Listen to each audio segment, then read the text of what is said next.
दिसंबर की 6 तारीख को डॉक्टर आंबेडकर का दिल्ली में देहांत हो गया। सारा देश शोक में डूब गया।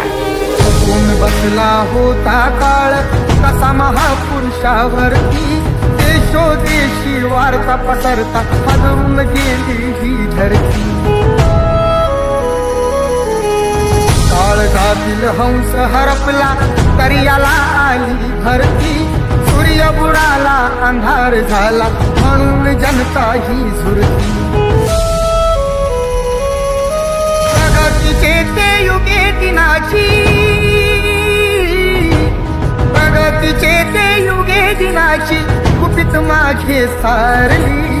दुष्ट काळाने भीमरायांची प्राणज्योत ती चोरली।